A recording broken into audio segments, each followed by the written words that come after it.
This episode of On Display is brought to you by Booking.com. Booking.yeah. Every time I use Booking.com to find a place to stay in the U.S., I know they'll have exactly what I'm looking for. They have a huge variety of options from hotels to vacation rentals, and I'm always able to find something that fits my specific needs. I've found that Booking.com has something for everyone. Find exactly what you're looking for on Booking.com. Booking.yeah.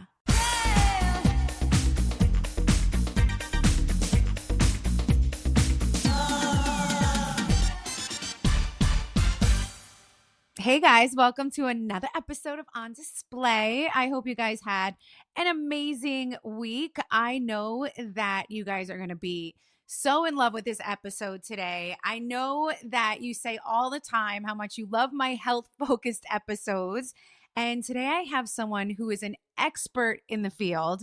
She is redefining the way we look at our medicine, hormones, our bodies, so that we can all feel our best selves, especially for all us women out there. She's a doctor of nursing practice that specializes in hormone and longevity medicine. Ladies and gentlemen, I'm so excited to welcome the wonderful Dr. Michaela Robbins. Hi, so happy to be here. I am so excited to have you here and pick your brain because you're just so great with me. And I thought to myself, there's no way that I cannot share this with my listeners because you just give the absolute, like everything you say makes sense because I always have so many questions when it comes to hormones and all of this. First off, I want to talk to you about yourself. You graduated from Columbia University, right? Yep.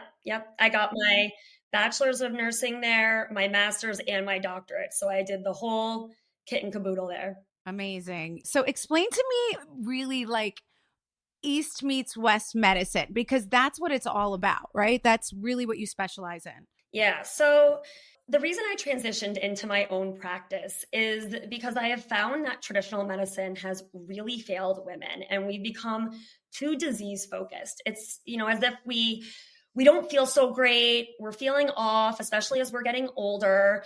And if we don't check off all of these boxes, it's as if we're fine and forget about it. We're not going to do anything about it. And I just don't think that we're, being as wellness focused and proactive as we can be versus being reactive.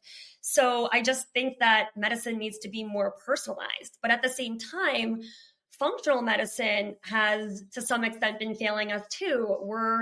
The amount of times that I'm seeing supplement ads that are just pure snake oil or there's just no evidence behind it working is concerning. So we just need more of a middle ground that meets the patient where they're at and provides personalized medicine that, just uses good medical judgment to guide each other through the BS. For sure. I feel like that's really what sets you apart, right, from other healthcare experts. And I've said this to you before because Dr. Robbins helps me all the time. And she's also helping Antonia with her PCOS. But it's one of those things where you go to the gyno with some of these issues you're having, or even just your regular doctor, right? Your practitioner, whatever it is. And they just don't, I feel like it kind of gets dismissed a little bit with anyone who doesn't study this as much as someone like you does, right? Because I just feel like they make it like it's no big deal. And I always say this as well. I don't know how my mother, our aunts, like before Instagram and all of these ads, and it pops up now to explain things like perimenopause, PCOS, thyroid issues, all of these things, the GLP-1s, all of these things that they kind of explain and we understand a little bit better now because of Instagram, as sad as it is, but as true as it is. Like, how did our parents, I don't know how my mother got through life when she started to get all the brain fog and all of these feelings and the hormones and all of these things. They didn't know anything. No one talked about it. No one really studied it. These doctors, they really don't study this, right? Yeah, it's so common to hear of other medical providers saying that they really received virtually zero training in hormone care. And then if they received any at all, it was extremely cookie cutter. It was, a one size fits all approach. Like, here's an estrogen pill, or estrogen cream. If you have vaginal dryness, take it or leave it. And what we are finding is that there's just so much variation in how these hormones affect our bodies and how they manifest, and that there really isn't a one size fits all approach to it. There are so many ways to address menopause, perimenopause, PCOS, low testosterone in women. And really, we need to tailor these approaches so that we get the best results. Right. I mean, how do you feel that traditional medicine kind of failed at taking like hormonal conditions seriously? It's basically what you're saying.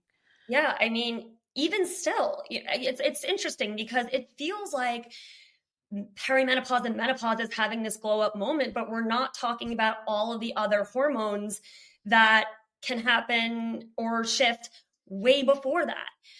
Like testosterone in women, like we never talk about that, even in some of these newer, more progressive hormone spaces. When we start losing as women our natural production of testosterone in our 30s, we think of it as a male hormone, but it's not. We produce testosterone too, and we produce it for a reason. It doesn't just sit around and do nothing. So when this happens, this can be the starting point of some of those changes in how your body is feeling. And we think that we're in like early menopause, or, maybe we think that, there's just no way that something is going on because we're younger, when in reality, what we need to be doing in the medical field is doing a 360 approach on anything and everything that's hormonally shifting as we get older, and addressing things proactively. Right. Can you tell me maybe what are some of like the pros and the cons of like Eastern and Western medicine? Are there pros and cons to it? I wouldn't necessarily say that there's just a general overview of pros and cons. It's really specific to the person. So like, for example, like naturopathic therapies, where we are taking like herbal supplements that are evidence-based to help manage our symptoms or our hormonal shifts. Sometimes they work and sometimes they don't. And we really have to do a good, thorough assessment on the specific individual to really back up whether it's a good fit for them. So that's probably the biggest con that I see with Eastern medicine, is that sometimes it's just not effective, but really it's more so because it's either just not right for the person or not the right dose or amount. And Western medicine, the pros and cons have more to do with if the patient really understands what the risk benefit profile is for them. Birth control, for example.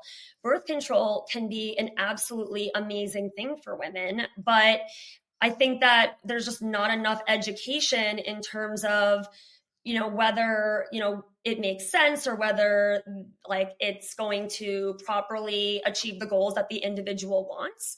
And so I think that there just needs to be more of a conversation between the practitioner and the patient in terms of, what is the best pathway for you. And that's why I wouldn't say that I'm strictly traditional or Western medicine or strictly functional or Eastern medicine. It's a hybrid, because we really want to curate the best plan for the person. Right. And I think the special part about this is how individualized it is, right? It's not just like a blanket thing like, hey, oh, you're in your 40s. This is probably happening and do this or that. It's so much more individualized. Even when I spoke to you about things that I was, that I were feeling and everything, you really, it's just, it feels like a direct approach to what's happening in your body and just how you're able to take all the levels. And I'm comfortable with you explaining to my listeners. So I've come to you basically complaining of, the brain fog, the feeling different, a little bit of mood swings hormonally, little things like that, which is probably the dreaded word, right? That everybody just gets like nervous about, which is like a perimenopause situation. And I just needed to know like what's going on inside my body. And can you explain what I did, like what kind of testing that was, and how I feel like you knew what I ate for breakfast that day from this testing? It's like insane. So go ahead. Yeah, we did a really deep dive. And, it all starts with an initial assessment where we're really getting into the nitty gritties of anything and everything, hormonally related, even metabolically related, because all of that is so interconnected. And then based off of that, we made some customized testing approaches. I wanted to know what exactly was going on throughout your menstrual cycle. We also looked at a whole series of hormones, including testosterone, cortisol. We looked at thyroid. We sometimes think of thyroid disease states, but there is this subset of women that produce on the lower end of normal thyroid levels, but are still manifesting those symptoms of an underactive thyroid. We call it functional hypothyroidism. And so we really took a deep dive into pretty much all of the different hormones that could be contributing to how you're feeling, just to see how they all interplay to create, this whole synergistic effect on how you're feeling. This podcast is sponsored by Smalls. Is your cat having digestive issues, throwing up their food, or is your cat simply in need of a diet upgrade? If so, you should check out Smalls. Smalls cat food is protein-packed recipes made with ingredients you'd find in your fridge, and it's delivered right to your door. Unlike other cat food brands that use gross preservatives like BHA and BHT, Smalls food is first cooked and then frozen for freshness, meaning they never use any preservatives. Plus, the food is minimally processed. They chop up or shred their ingredients, mix them together, and gently cook them to lock in the nutrients. No fillers or artificial ingredients ever. That's why Cats.com named Smalls their best overall cat food. Guys, I've had a few friends that have made the switch to Smalls for their cats, and they are so happy they did. Their cats love it, and they say they can rest easy knowing that they aren't feeding their cats all the junk that usually comes with all the other cat foods out there. The team at Smalls is so confident your cat will love their products so much that you can even try it risk-free. That means they'll refund you if your cat won't eat their food. So what are you waiting for? Give your cat the food they deserve. For a limited time only, because you're an On Display listener, you can get 35% off Smalls plus an additional 50% off your first order by using my code Melissa. That's an additional 50% off when you head to smalls.com and use promo code Melissa. Again, that's an additional 50% off when you head to smalls.com and use promo code Melissa. Now, you had said there was certain times that you were able to see, is it my cortisol levels like spiked up? Explain to me, because I do see this word a lot, even on Instagram, with people always discussing that and how your levels go high and go low and all of that. Explain to me what that does to your body. Yeah. So I get so many women who come to me saying that they're feeling hormonally off, and they're like, am I in early menopause? And it's actually their cortisol. So cortisol is considered a stress hormone. It's really good for survival. So let's say you're getting chased by a bear, your cortisol levels spike, and what happens? Your survival functions kick in. Your heart rate goes up, your blood pressure goes up. You may even feel a little bit anxious or experience mood swings, but that's a good thing when it comes to survival, because feeling on edge is important to survive.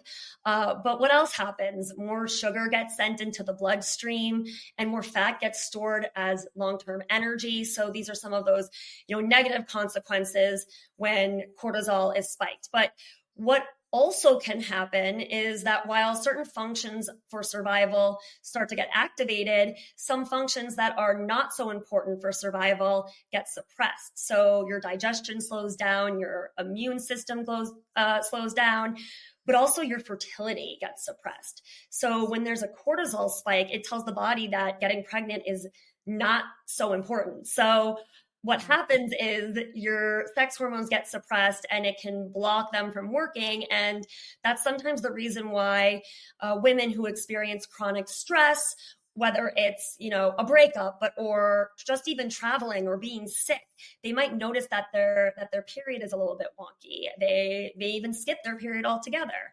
And that's because of that cortisol level, in part suppressing all of that from functioning properly. So one thing that I noticed was that during high intensity exercise, your cortisol levels spiked.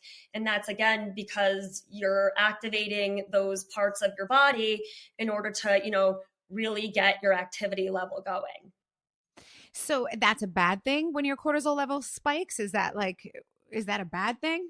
So in acute situation, it's a good thing because again, we want some of these functions to be turned on or off in like acute high stress situations. The problem is when it's always happening and you have this chronically elevated cortisol, and that over time can lead to consequences. So chronically elevated blood pressure, feeling chronically anxious. We don't want you to always feel anxious. We don't want you to feel anxious when you're not being chased by a bear, but sometimes also over time it can just chronically suppress some of those other hormones that do have really important functions. So just singular scenarios of it being high is totally fine, but we want to start addressing it when we're seeing that it's persistently elevated.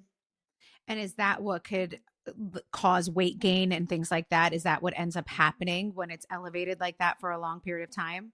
Yeah, that can absolutely happen with chronically elevated cortisol levels because you're getting more of that sugar into the bloodstream for immediate energy. But if you don't really need that excess sugar and excess sugar sustained over time, that can be problematic for the body, especially when it comes to weight. And then again, that, final energy reserve is stored as fat.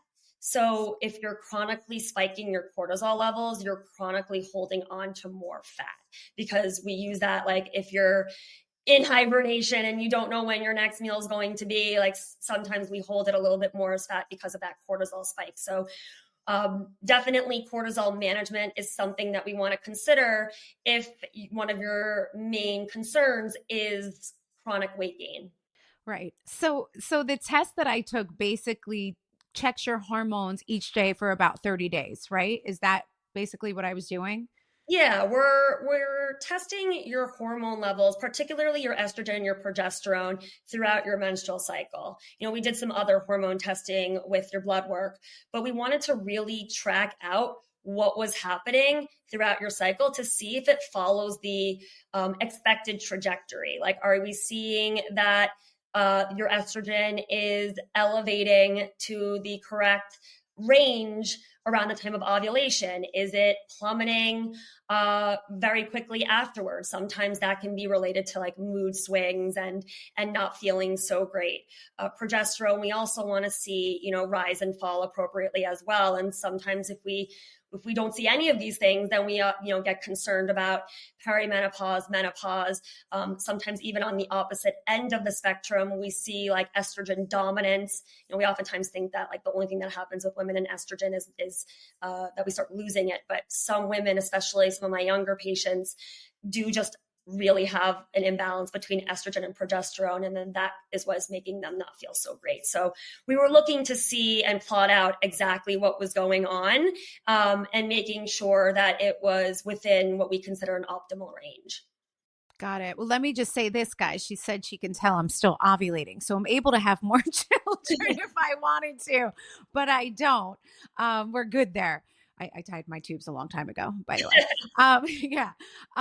Okay. So what do you think? Talk to me a little bit about perimenopause, because I feel like a lot of my audience, seeing as it starts as early as your like mid 30s, right? Usually.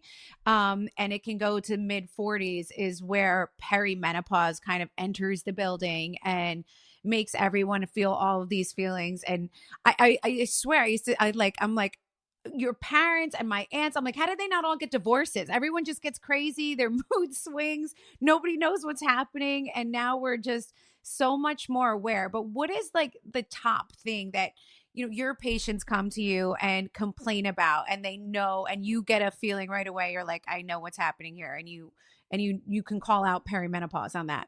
Yeah. So one thing that a lot of people don't realize is that, the evidence is showing that perimenopause can start as early as in your 30s, and you don't have to have irregular menstrual cycles or, grossly abnormal blood tests to show that you're in the early phases of perimenopause. And the manifestations are very different than what we, traditionally have thought. Like we oftentimes think that like it's this severe vaginal dryness and your period stops and you have hot flashes and night sweats and it all happens overnight and then you're done. But more often than not, it's this, very slow burn.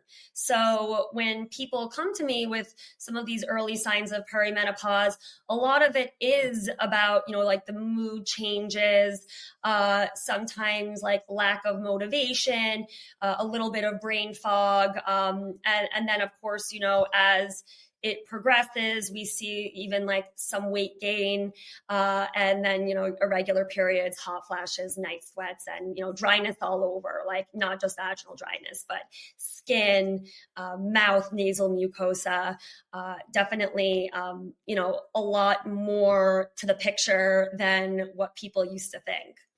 Right.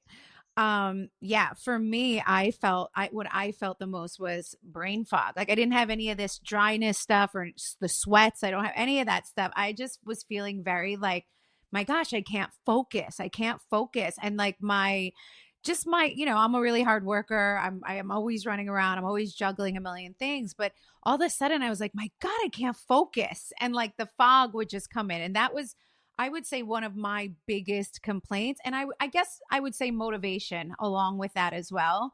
And I would feel a little bit snappy. I would say like I'm starting to get like a little snappy, but I have none of the other symptoms. And that's really when I reached out to you and I was like, listen, what's happening to me here? And that's kind of when we went through everything. One of the most interesting things that we found with my testing to me is, and very interesting to my husband, Joe, is the fact that I was extremely low on testosterone, which you just think of a man when you think of testosterone. I don't even think that I needed it. Or can you explain that and testosterone in women? I thought that was so interesting.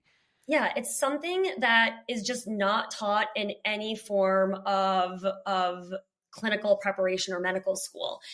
We think that testosterone is a male hormone because they just produce so much more of it than us, but we do produce it. And so we start losing that production in our 30s, way before we're menopausal.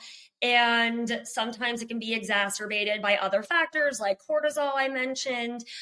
Sometimes women are just a little bit more sensitive to that decline, so they manifest more symptoms. But testosterone is super important for drive. So sex drive, energy, mood, motivation, like the drive to do things is very much linked to testosterone. And oftentimes, when we're working up for some of these shifts as we get older, testosterone is one of the first things I think about looking at because it almost always is at least in part of the picture. And I think a lot of women don't realize that this is something that can be addressed way before menopause and it can be life-changing.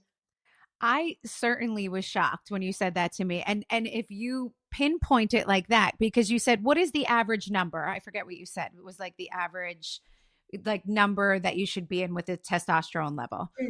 Yeah, so I mean, it is really a wide spectrum for testosterone. Like I have some women whose total testosterone levels are 20 and feel okay. And then I have some women who have testosterone levels at 20 and feel absolutely miserable. But very often I'm having women come to me with testosterone levels that are next to nothing, that are like less, like it comes up in my lab report as being less than 3. It like doesn't even give a number, just says that it's less. So it's Wow. super common in women as you approach a certain age, to just naturally be completely depleted of testosterone and really feel it. Well, that completely explains, right? Because my number was pretty low. I believe I was like a 3 or something like that, right? So Yeah. that would explain literally everything that I was complaining about. So it's not so much the perimenopause as much as it is the testosterone level, right? Because everything you just explained, which is like lack of motivation, I mean, lack of libido. Wow. Joe is so excited that you want to, prescribe this to me now, and the little lotion or the cream that I have to put on. But that's very interesting to me. Like, and it really does. I feel like by doing that testing with you, it explained everything. And what if I didn't do that? Right. And you just keep going and you don't do these tests and you don't know what's going on inside your body. And you do start to get a little depressed, right? Because you're like, I am not right. What is wrong with me? I have no will for sex, or I have brain fog, or I'm not motivated. I don't feel like leaving the house. I don't feel like doing this. I don't, when really, if you can do these testing and like find things out, look, it really told me a lot by just doing this test with you. And I just wonder, like, how many people out there are not doing that and really are confused and wondering like what's going on in their bodies. I feel like it's probably tons of women. And so that's another reason I wanted to do this podcast with you, because it's really about awareness at this point. And I'm seeing so many more and more celebrities get out there and speak about it. I know Holly Berry's big into it right now, talking about it, and there's plenty of people, but to me, it's just about awareness, because I do feel that a lot of women were lacking awareness of this. They're, we're getting more aware now, but I feel like it's so important to spread this news, because it really has a lot to do with your day-to-day life and your mood and your feelings and just how you feel about yourself. And finally, there's like answers out there for all of this. And there really wasn't for so long. And there wasn't a lot of doctors like you that came in and said, listen, I'm going to sit here and I'm going to specialize on how, like, your hormones and how you're feeling and your moods and why you're feeling this way. I just think it's so special, and it's like genius that you guys are out there. Like, I'm so grateful for it.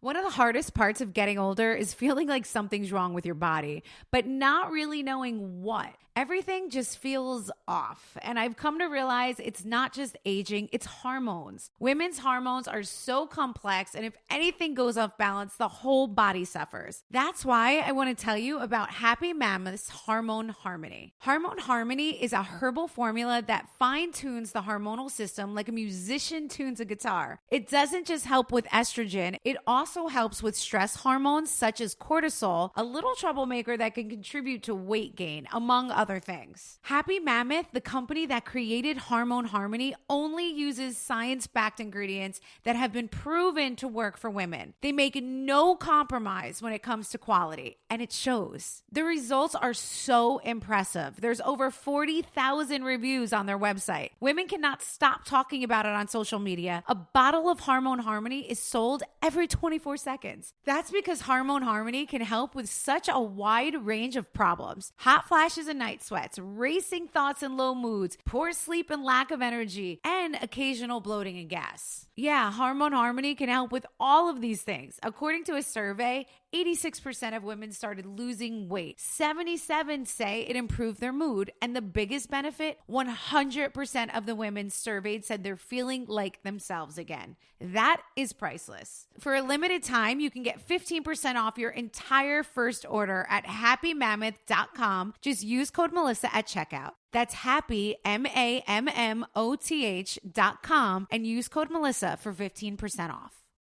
On Display with Melissa Gorga is brought to you by Progressive Insurance. Do you ever find yourself playing the budgeting game, shifting a little money here, a little there, and hoping it all works out? Well, with the Name Your Price tool from Progressive, you can be a better budgeter and potentially lower your insurance bill too. You tell Progressive what you want to pay for car insurance, and they'll help you find options within your budget. Try it today at progressive.com. Progressive Casualty Insurance Company and affiliates. Price and coverage match limited by state law. Not available in all states. There's so many different facets to this. There's also PCOS, which I know a lot of women suffer for. Can you explain that to me a little bit? Or maybe someone's going through or having some of these symptoms and they might have PCOS and they don't even know that's what's happening. Yeah. So PCOS, it's the number one hormonal condition in women who still have a menstrual cycle. Yet I find all the time women who are coming to me who we are finding PCOS in, who are saying that they went to their gynecologist or they went to their primary care and they were told that everything is fine. So it's pretty crazy to me that that's still happening. But PCOS, or polycystic ovarian syndrome, is a condition that, it starts with insulin resistance and metabolic dysfunction, but what that insulin resistance is causing is a hormonal dysregulation. And that's why these women can have really high levels of testosterone and experience like a lot of acne, hair loss, or even hair growth in unwanted areas, irregular periods. Sometimes they get like a lot of irritability or mood swings. And these are all, conditions that again can get like completely brushed off as just being part of being like a young woman. So it does get dismissed very often, but usually the best approach is to attack it in many different ways. We want to correct the insulin resistance, and we also want to correct the hormones directly. So I oftentimes will put patients on a protocol that will address the insulin resistance that can range from like naturopathics like inositol and berberine to GLP-1 therapy. And then I would address the hormones with certain naturopathics or prescriptive therapies as well, like chasteberry and licorice. But I think the biggest thing is, again, tailoring this to the patient.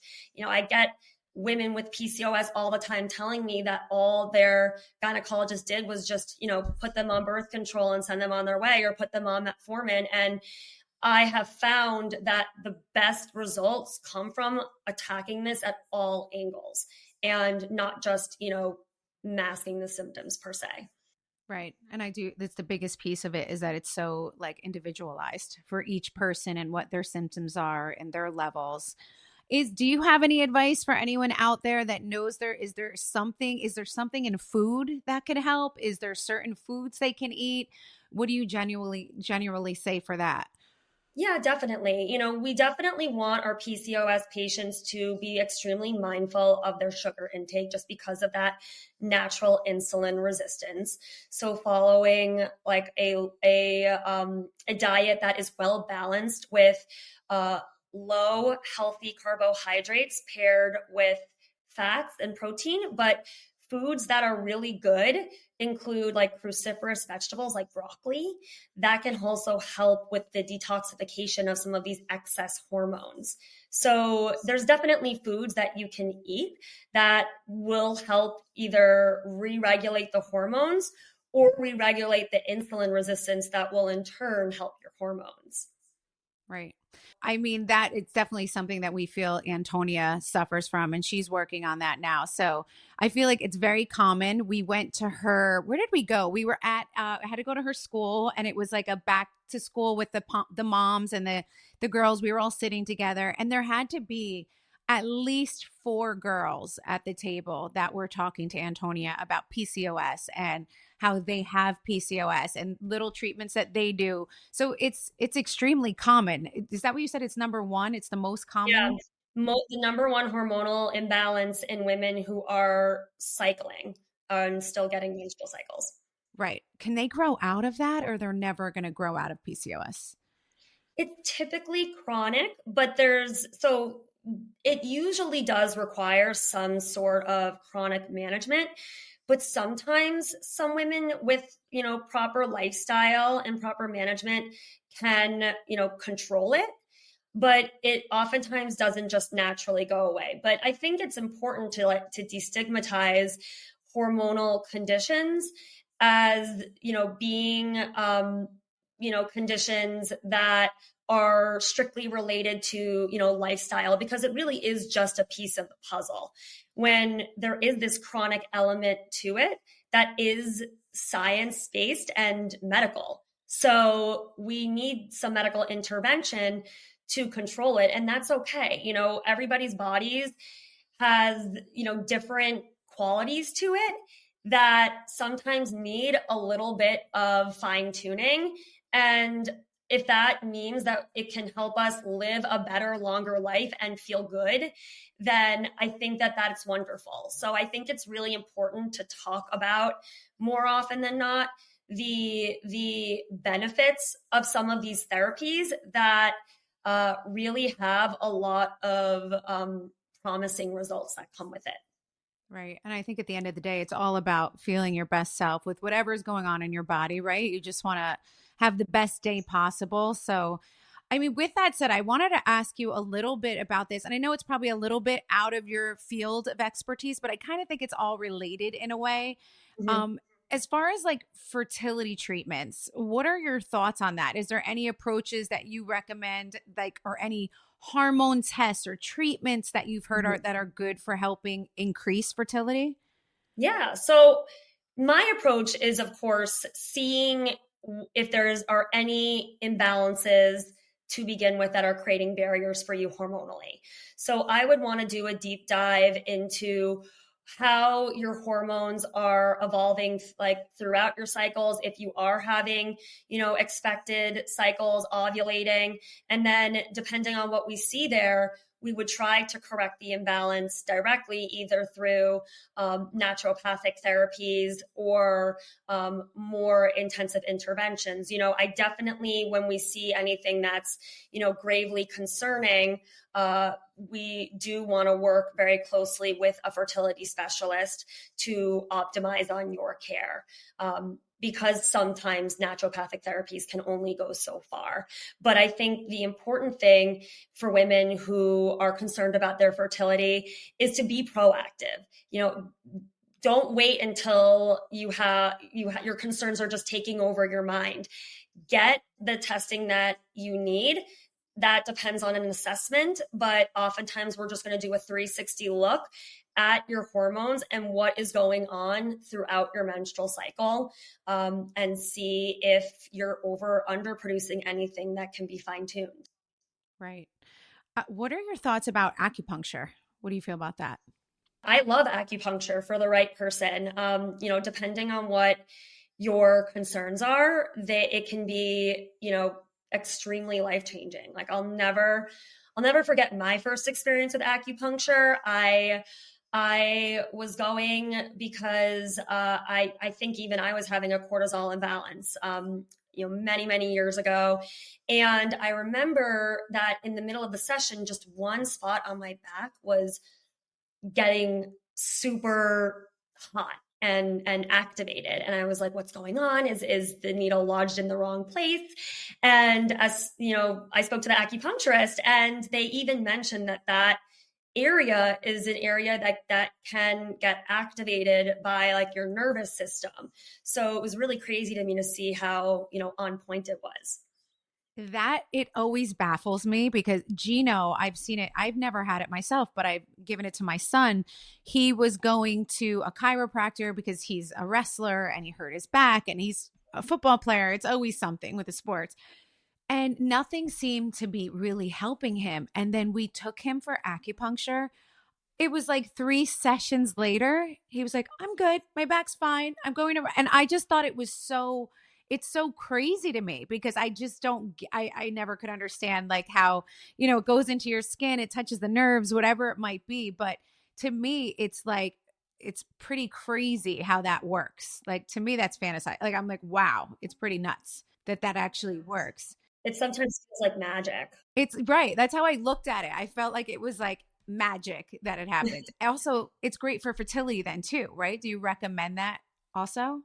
Yeah, definitely. I, with my patients who have concerns about fertility, it's really about pulling from all of these different areas. And, whether it's active therapy that's done with me or, pulling in other specialists, we really want to tailor it to them. So I have many patients that do acupuncture for fertility and have seen, amazing results. I do have some patients that, require additional types of therapy to kind of get to the root of what exactly is going on. So I think, I've definitely seen it work wonders on people with, trying to get pregnant or just boosting their fertility in general.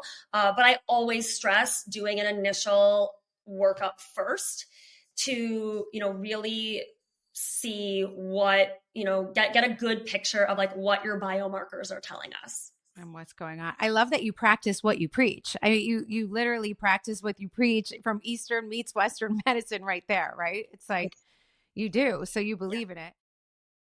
This episode of On Display is brought to you by Booking.com.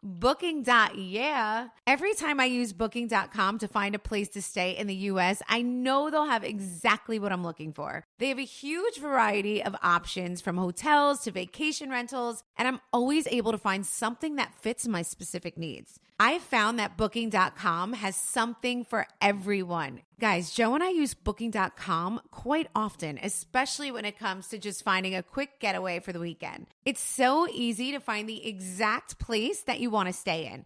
Patio, check. Pool, check. Close to the coffee shop, check. No matter who you are, Booking.com helps you find the stay that's absolutely right for you.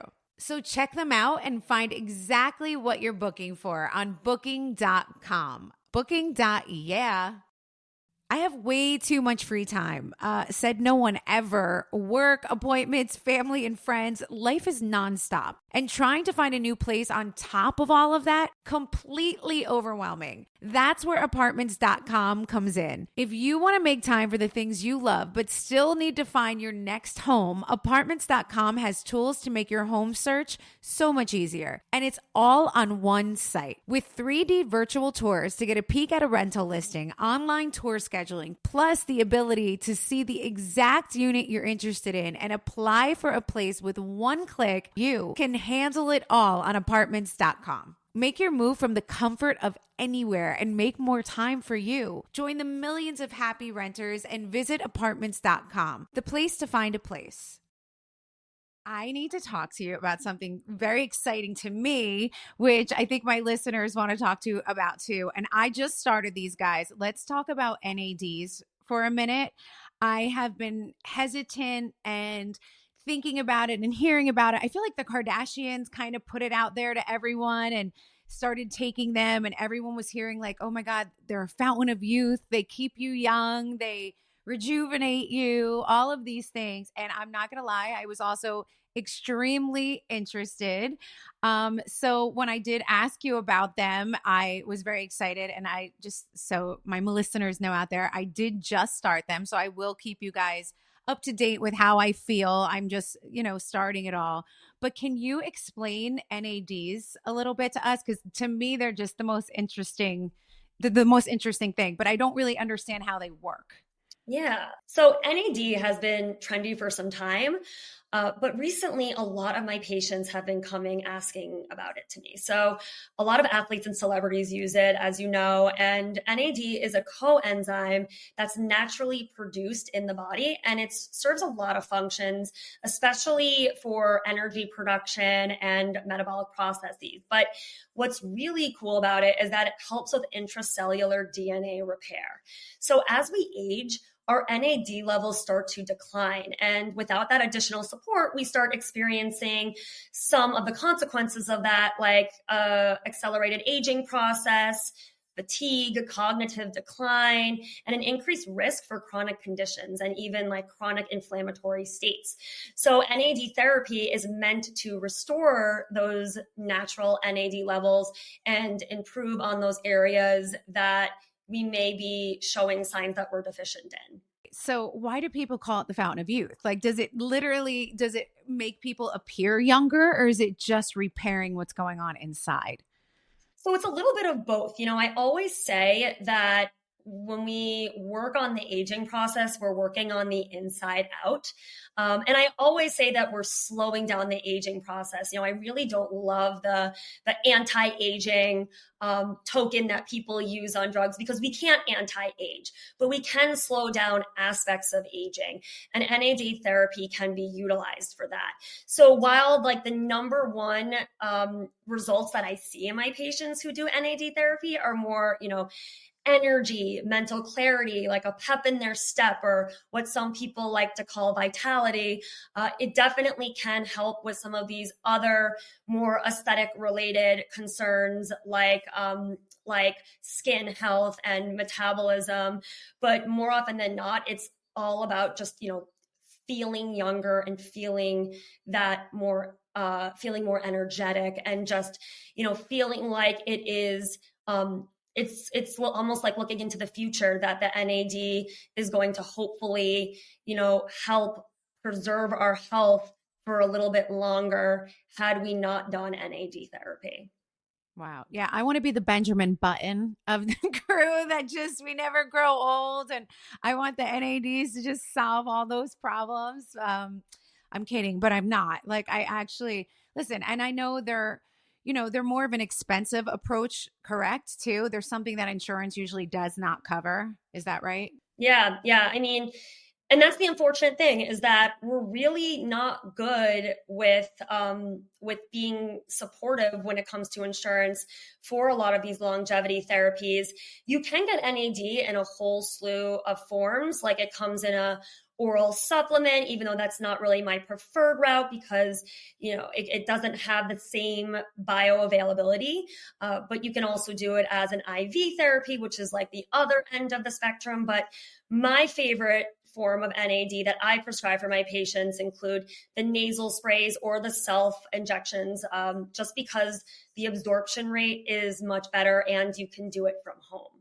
Well, I'm going to keep everyone up to date on how I feel because I'm very excited to start that journey. I'm very excited. But also, speaking of GLP-1s, I know that you said you're using GLP-1s as an anti-aging treatment as well. Can you talk to me about that? Yeah. So obviously, everyone is talking about GLP-1 therapies like semaglutide and tirzepatide and its impact on weight loss, if you're overweight or you're obese. But there's been a lot of emerging reports, especially in the longevity space, of GLP-1s in smaller doses helping people with a wide array of health concerns.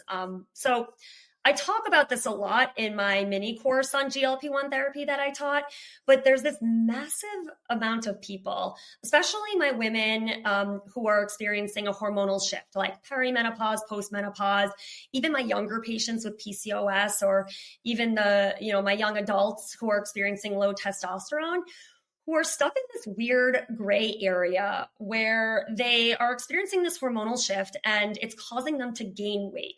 But the amount of weight gained is not enough to classify them as obese or overweight. And because of that, they're just suddenly dismissed as not having a problem or that couldn't or shouldn't be addressed, when we all know that lifestyle is just a piece of the puzzle.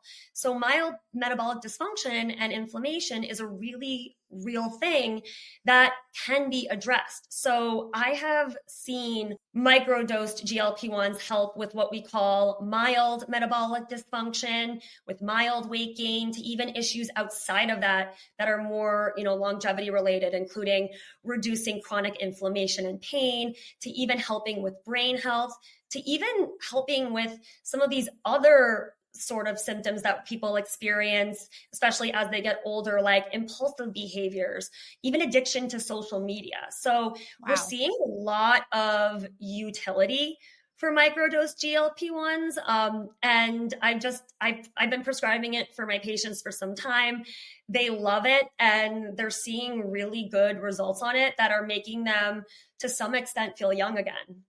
I mean, listen, I'm all for it. If it helps and it's making your life better and it's helping you from the inside out, I'm all for it. But are you also seeing that we're like in this epidemic of people who shouldn't be using them, but are using them?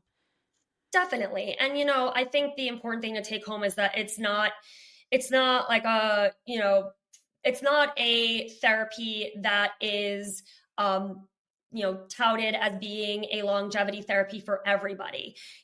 All of these therapies, for that matter, really need to come from a well-seasoned practitioner who's doing a appropriate assessment to make sure it's the right therapy for you.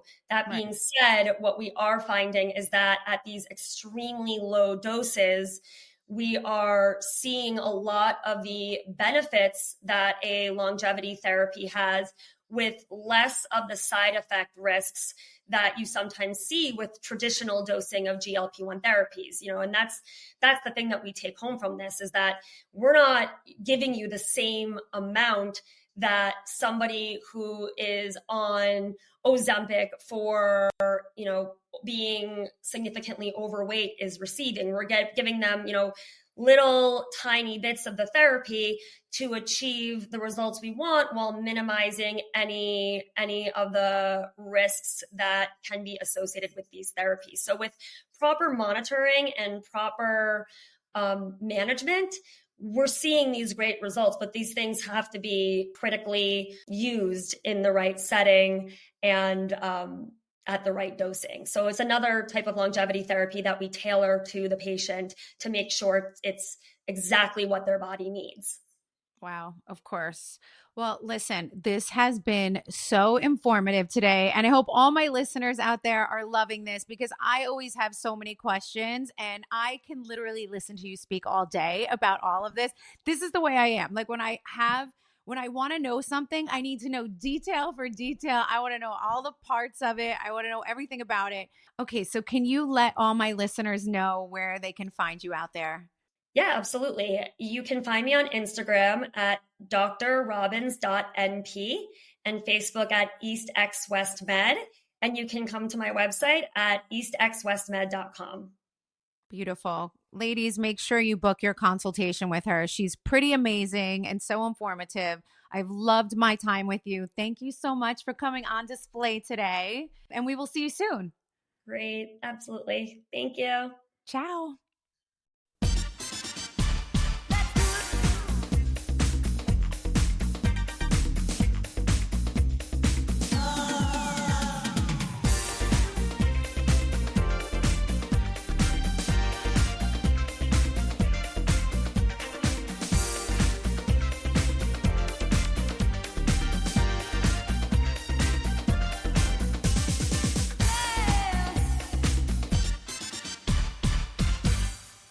Podcasting isn't just about talking. It's about growing, engaging, and monetizing. And that's where PodcastOne Pro comes in. Whether you're an independent creator or a major brand, PodcastOne Pro gives you the tools you need to take your podcast to the next level. We're talking about premium hosting, advanced analytics, dynamic ad integration, and expert distribution, all designed to maximize your reach and revenue. Plus, with access to PodcastOne's industry-leading network, you'll be connected to top-tier advertisers and a massive audience. It's time to go pro and turn your passion into profit. Visit PodcastOnePro.com to get started today. PodcastOne Pro, the power behind the podcast. Stream all the movies and shows you love for free on Pluto TV. Say what now? Showtime. That means drama is free with heart-wrenching stories from Love and Basketball, Power, and Greenleaf. In this family, we live by the Spirit. And laughter is free with gut-busting comedies like Key and Peele, The Neighborhood, Everybody Hates Chris, and Boomerang. Watch all the hits, all for free from all your favorite devices. Oh my God, I love it! Feel the free Pluto TV. Stream now, pay never.